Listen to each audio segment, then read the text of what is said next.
ভারতের একটা সন্তানের নাম শিব শক্তি স্বরূপজি, অক্সফোর্ড বিশ্ববিদ্যালয়ের থেকে অনেকগুলো ডিগ্রি নিল। আরবি ভাষার ডিগ্রি, ফার্সি ভাষার ডিগ্রি, হিন্দি ভাষার ডিগ্রি, ইংলিশের ডিগ্রি নিয়ে দুনিয়ার সব ধর্মের কিতাবগুলো রিসার্চ করলো। তাওরাত, জবুর, ইনজিল, ত্রিপিটক, বেদ, মহাভারত, জেন্দাবেস্তা, দীঘানিকা, কোরআন রিসার্চ করার জন্য যখন চিন্তা করলো সব শেষ। কিন্তু সব ধর্মের মধ্যে ইসলামের একটা গোপন তথ্য পাওয়া যায়।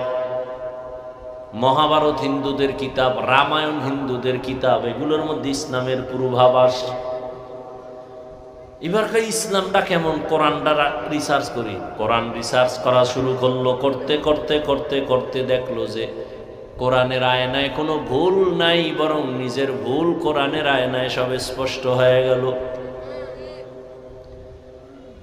মুসলমান হয়ে যাবে ফাইনাল, অন্তর রেডি হয়ে গেছে, মুসলমান হবে, ঘোষণাটা এখনো দেয় নাই। রাতের বেলা ঘুমে গেছে, স্ত্রীও ওই লাইনে, স্ত্রী আর এক রুমে ঘুমায়। রাতের গভীরে হঠাৎ তাকায় দেখে ঘুমের মধ্যে গোলাপ ফুলের উপরে দাঁড়ানো, পাগড়ি পরিহিত পৃথিবীর শ্রেষ্ঠ ব্যক্তি রহমতের নবী হাজির। হাতটা বাড়ায় খায়, এই বান্দা হাতটা সামনে দেও। শিব শক্তি বলে, আমি হাতটা দিলাম, আমার হাতটা রসুল ধইরা কয় কালেমা পড়। আমি জবানে কালেমা পড়তেছি, হঠাৎ চোখ খুইলে গেছে। চোখটা খুইলেই দেখি আমার জবানে কালেমা এখনো চলতেছে। আমি খবরটা খুশি হইয়া খবরটা দেওয়ার জন্য আমার বউয়ের রুমে রওনা। হঠাৎ দেখি আমার বউ আসতেছে। ও স্বামী, মদিনাওয়ালা রহমতের নবী আমাকে কালেমা পড়ায় দিয়েছে।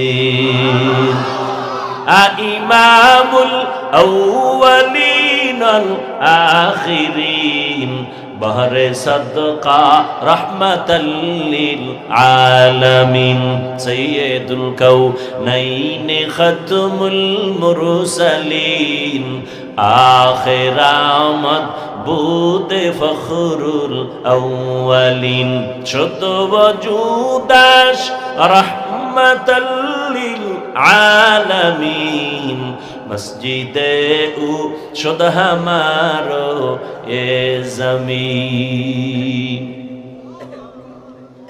পরবর্তীতে তার নাম রাখা হলো ইসলামুল হক। এরশাদ সাহেব যখন আমগো দেশের প্রেসিডেন্ট, তখন সেই সন্তান ইসলামুল হক বাংলাদেশে আসছে। ভারতে এমন জোরে চাপ দিছে, দেশে থাকতে পারে নাই, মাটির তলে নিয়ে গেছে। তিনি একটা বই লেখছিল, আমি কেন মুসলমান হইলাম। তাহলে আল্লাহর কোরআন সত্য, কোনো ভুল নাই। আল্লাহ তো চ্যালেঞ্জ দিয়ে দিছেন, ১৫০০ বছর হয়ে গেল কেউ চ্যালেঞ্জ গ্রহণ করে নাই। ও আমার যুবক বাবারা, বৃদ্ধ বাবাজিরা, পর্দার আড়ালের মা বোনেরা, আল্লাহর কোরআন যেমন সত্য, ভেতরে যত কথা আছে তাও।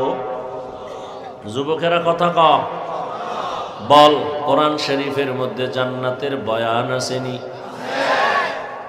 কোরআন শরীফের মধ্যে জাহান্নামের বয়ান আসেনি? এগুলো মিথ্যা।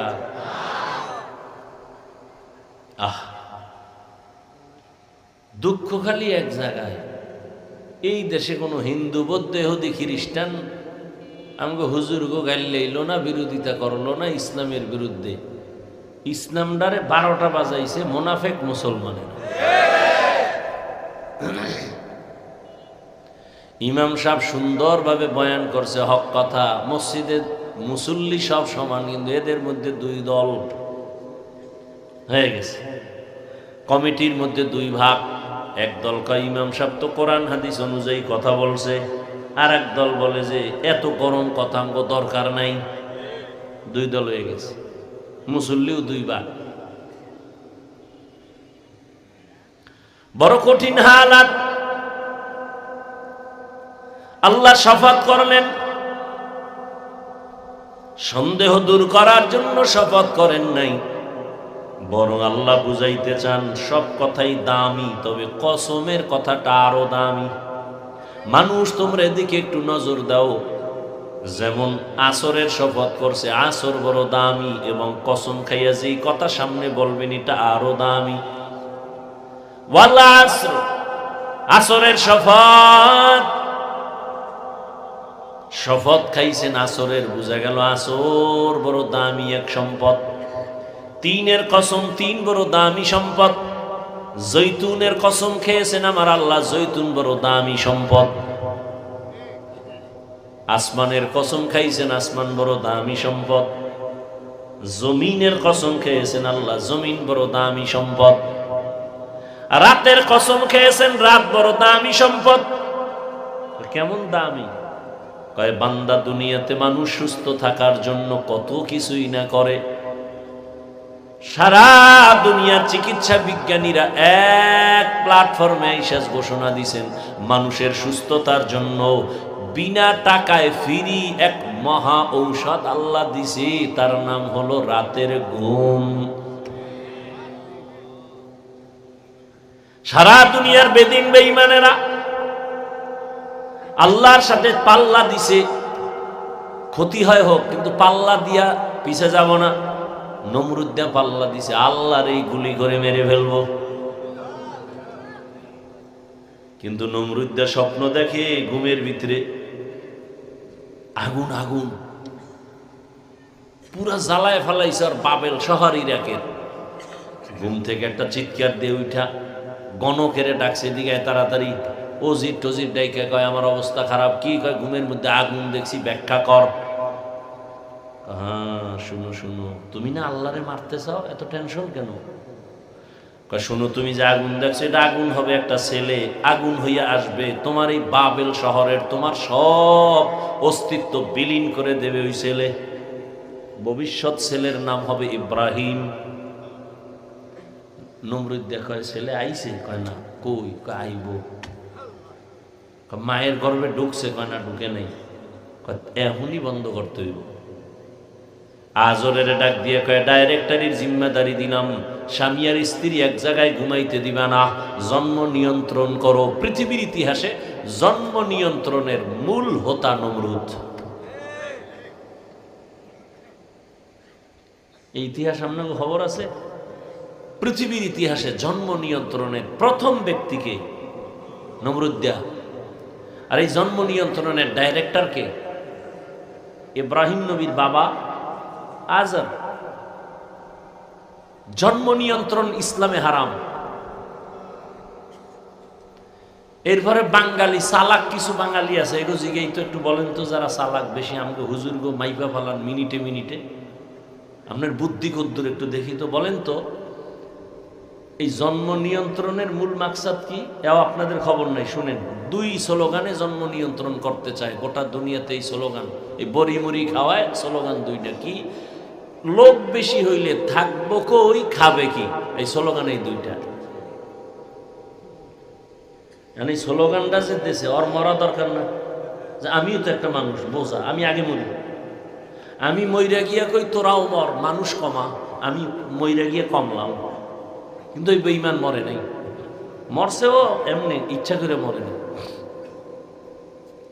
জন্ম নিয়ন্ত্রণের মূল সমস্যা দুইটা, থাকবে কই, এত লোক হইলে খাবে কি।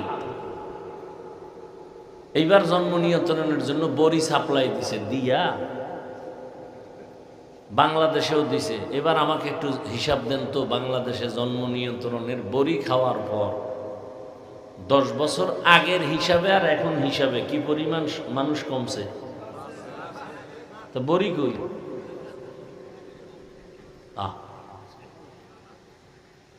এই মাস্তানি কি যুবকেরা, 10 বছর আগের তুলনায় জনসংখ্যা সোনার বাংলায় কম না বেশি? তো জন্ম নিয়ন্ত্রণের বড়ি খেয়ে করলা কি? এবার আর এক চালাকে জবাব দিবে, কয় আমরা বাড়াইছি তো, হুজুরেরা বাড়াইছে। এই ময়দানে দেখেন তো, হুজুরের চেয়ে অন্য মানুষ বেশি না? সারা বাংলাদেশে হুজুরদের থেকে লোক অনেক বেশি। হুজুর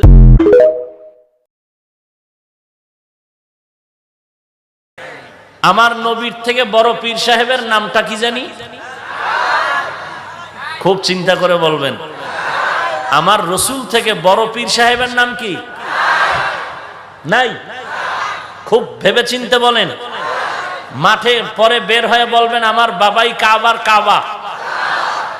ওরে বদমাস, আমার রসুল থেকে বড় পীরের নাম?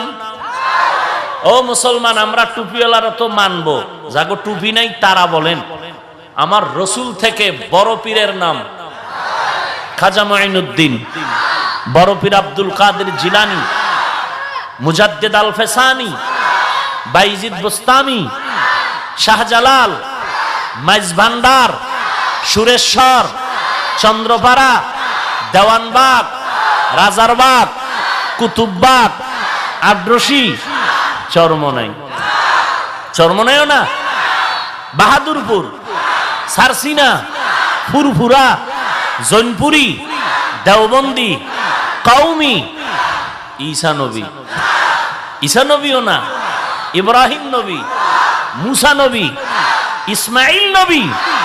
নবীর থেকে বড় কেউ নাই। সবাই একমত? সবাই? টুপিওয়ালাকে তো হাত দেখান লাগবে না, অন্যদেরকে বলছি, সবাই একমত আমার নবীর থেকে বড় পীর কেউ